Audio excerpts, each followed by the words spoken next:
Chelsea fans, the Premier League is back. Aston Villa host Chelsea Saturday the 22nd of February, 5:30 PM kickoff at Villa Park, and Enzo Maresca needs to turn things around. After that embarrassing 3-0 defeat to Brighton last Friday, we have incurred some new injuries this week during training, which is never good. Enzo Maresca has a limited pool of players and increasing pressure from the fans to deliver 3 more points. So in this video, we're going over why Enzo Maresca needs to get creative for Aston Villa versus Chelsea. Not only that, we are going to be covering the latest Chelsea news and predicting the Chelsea starting 11. Did you know that 90% of the people watching this video right now are currently not subscribed to the channel? So make sure you leave a like and subscribe if you're a Chelsea fan who enjoys Chelsea content. Make sure you join the community and let's get into the video. So let's kick things off with the latest Chelsea news, and we're starting with a report from Kieran Gill, who says Todd Boehly is due to speak in person at the Business of Football Summit in London on Thursday, February the 27th. Confidence are refusing to say what he plans on discussing specifically. Possible topics include the Chelsea recruitment model, his working relationship with Clearlake Capital, the future of Stamford Bridge, Enzo Maresca succeeding Maurizio Pochettino, the Premier League's PSR rules, and so on. It will be very, very interesting what he is going to cover specifically because, as we are all aware, there is an arranged protest outside Stamford Bridge 25th of February, so 2 days prior, before the Southampton game at 6 PM at Bovril Gate. So it'll be very interesting to see what Todd Boehly speaks about.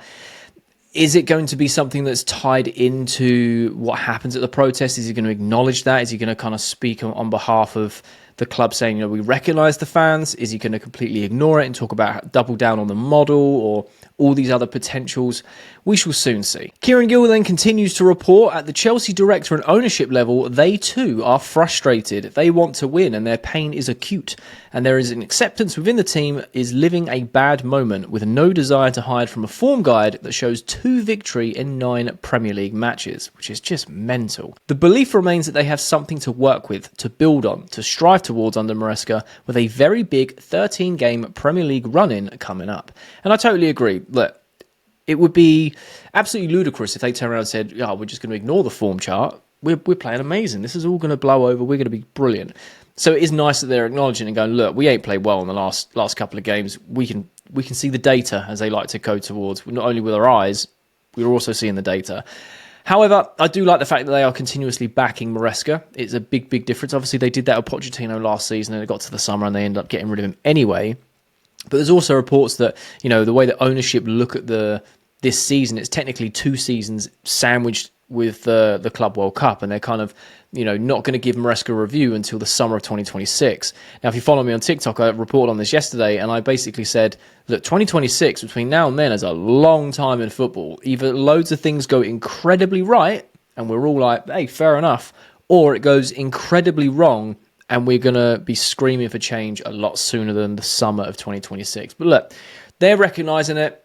I mean, they'd be blind if they said, oh, no, we're actually playing well.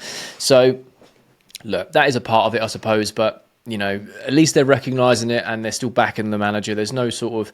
They seem to be pulling in the right direction, regardless if the Chelsea fans feel like we are all going in the same direction. So I suppose that's something of a positive. Kieran Gill must be the only reporter working, because there is another report from him saying Chelsea have hired Woody Dewa, I think that's how you pronounce his name, as their new head of performance analysis after James Melbourne departed to join Tuchel's England staff. He was most recently a first-team analyst with Gary O'Neill at Wolves. Now, I'm not going to sit here and pretend like I know what all of these backroom staff do. I have no idea, right? Other than the obvious ones that are spoken about a lot.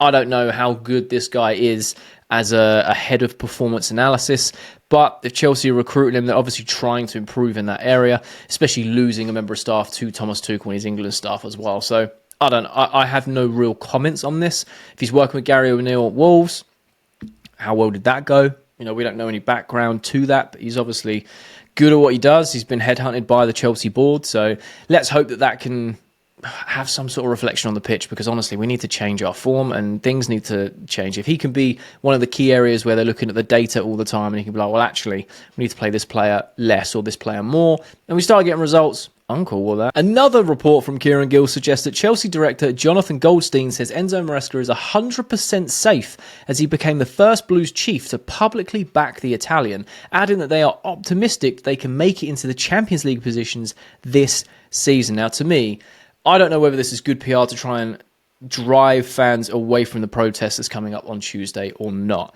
Because this is the first where we've heard the directors, the chiefs, and all these people that are higher up saying, we want Champions League this season. Because across this whole season, you've had the owner saying it is a goal, then Maresca saying it isn't a goal, and then the owner saying it's not really a goal this season, it's more next season. And we've had players coming out saying, no, we want top four, we want them Champions League spaces.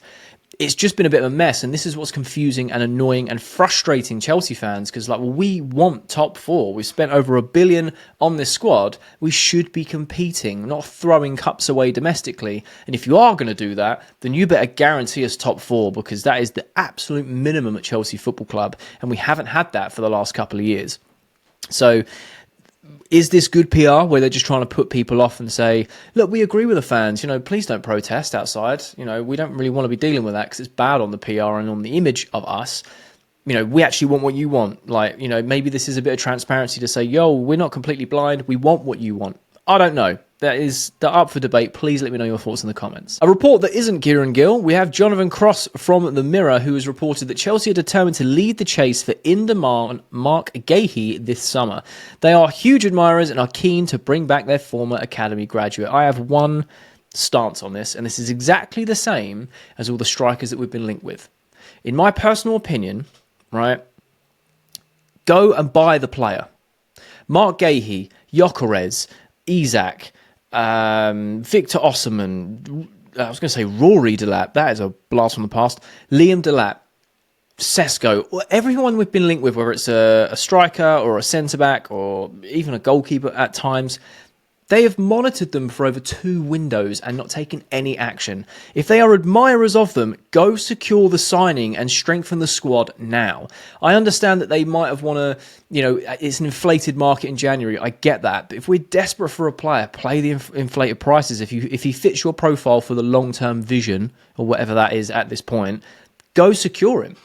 Go secure him at a higher price because it improves the squad now, and that's what we need. So as much as it's not my job, I mean, I'd love it to be, but I report on the Chelsea news every day on TikTok, obviously make longer form videos on YouTube for pre-match and post-match, etc. And I love talking about our club.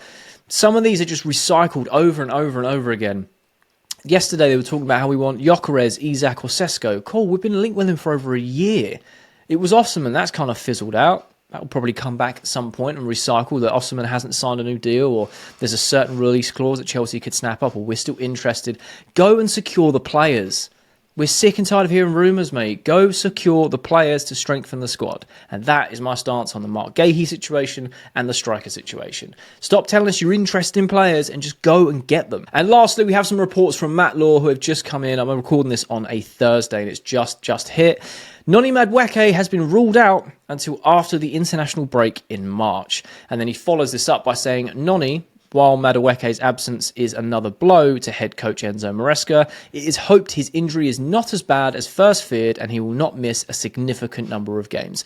And I am also hoping he doesn't either, because whether you like it or not, he is our best winger. He just is. He's a traditional high and wide winger that likes to beat his man. People on his back all the time, using him as a scapegoat, that he's too selfish, doesn't do X, doesn't do Y.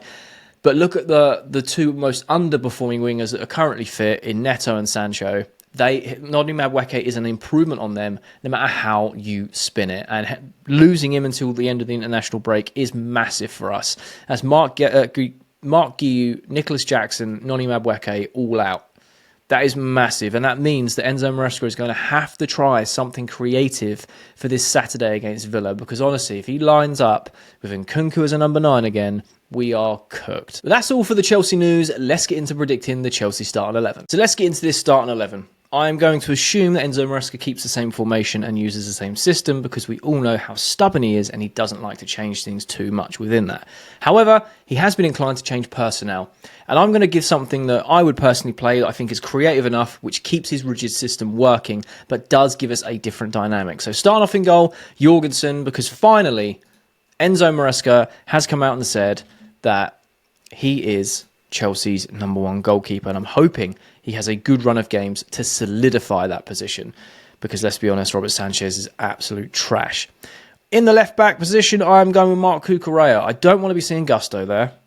like at all. I just don't like Gusto playing left back. I think you're asking too much of him. He's clearly not comfortable there. Don't want to see Reece James playing there either. And I know Enzo has this weird fetish at this point with having a right back playing left back, etc. But I just don't understand it. It just doesn't seem to work. They get caught out defensively, and it's just a massive waste of time, in my opinion. If you've got Marco Correa and he's fit, ready and available, play him there. He is comfortable inverting. He is a great left back who could defend as a back three when needed, or out in the wider positions as a natural left back. You can also invert and get up, get forward as well. Play him there. He's one of the best in the league at doing that. The two centre-back options, I feel like Enzo Maresca is going to play Levi Colwill, but I tell you what, that guy is really getting on a lot of Chelsea fans' nerves. It's his mindset, his mentality, how he's always trying to win fouls that aren't fouls, silly challenges, rushing into things, not taking his defensive line seriously. The only thing he's got going for him is his line-breaking passes, and I've screamed about those all season because honestly, they're a bit of a cheat code when they work. But if the rest of your game is going to fall apart around it, I don't want you starting me. I don't want you playing. So, yes, this does mean that we're going to have two right-footed centre-backs, but in my opinion, they are the strongest centre-back pairing we currently have that's fit and available, and that is Tosin and Chalobah. Tosin and Chalobah, for me, they're the strongest that we've got. There we go. I have to make sure I pick the right Chalobah. Tosin and Chalobah is the strongest centre-back pairing that we have, in my opinion. Like I said, Colwill can have great games, but I haven't seen him have a great game since Fofana was fit, and he's been injured a long time. They were building a partnership that I really see a future in, and I really liked. Week by week, it was getting stronger and stronger, and a defender like Fofana is massively missed because of his pace, his recovery positioning, and even when Levi Colwill would lunge in, Fofana could kind of sweep up. And I feel like when they do that, when you've got Tosin and Chalobah, they're not the paciest of centre-backs. They haven't got the pace to recover where Colwill needs it. So that's who I would go with, Tosin and Chalobah. I don't think Colwill's been playing very well recently. I think that's fair to say. So that's what I would go with. Right back, we want to be seeing Reece James if he is fit and available, which, according to Maresca, he is. And he's not been utilised as much as he can be. I know you've got to wrap him in bubble wrap, keep him fit, etc. He's got to play right back. If he's fit, play him. Simple as that. And I quite like that back four. I think that is a relatively solid back four, and a goalkeeper that we can have a bit more confidence in than Robert Sanchez. I was going to say Renato Sanchez, completely different player. Don't know where my brain is going today. Now that leaves the two number 6 roles. For me, there is only one pairing that you can put there, which is Moises Caicedo and Enzo Fernandez. I mean, you could probably roll out Enzo Fernandez for, Kin and Shrewsbury Hall, but let's be real here. Enzo Fernandez absolutely walks it, regardless if he's playing well or not. I like Caicedo and Enzo as a pairing. A lot of people think it will never work, it doesn't work, blah, blah, blah. And I hear it. Everyone's entitled to their opinion. I think it's a really good pivot when the system works, and we have seen more than a handful of times that when it works, it's unbelievable because of the balance that's in there. However, because we've not been playing well and we have been getting caught out, Caicedo's been left on an island on his own, and he's the only thread keeping that midfield together. So for that pairing to work, the team has to be working. And I feel like a lot of that relies on the front four and how they operate. Without Nicholas Jackson, we don't have a natural presser or an aggressive presser. Mark Guiu was a natural substitute when it comes to the pressing side of things. And I know he's young and he's raw, but his finishing is a lot more natural than the players that we have available, let's be honest. That's why he's a striker by his age. So yeah, I mean, I would go Enzo Fernandez and Caicedo and them holding sixes.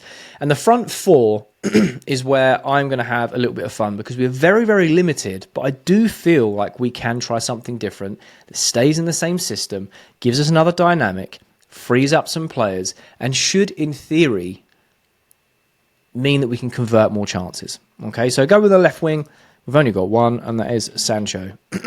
Now, a lot of people are saying that Sancho scammed us because he's played a few good games and gone back to normal. I don't think that's fair to say. Put the whole blame on Sancho. Yes, he's not been as productive as he started with us, of course. However, we've seen how well Sancho can perform when the system and the team are playing well. So I still really like Sancho. I think he's a very, very good player.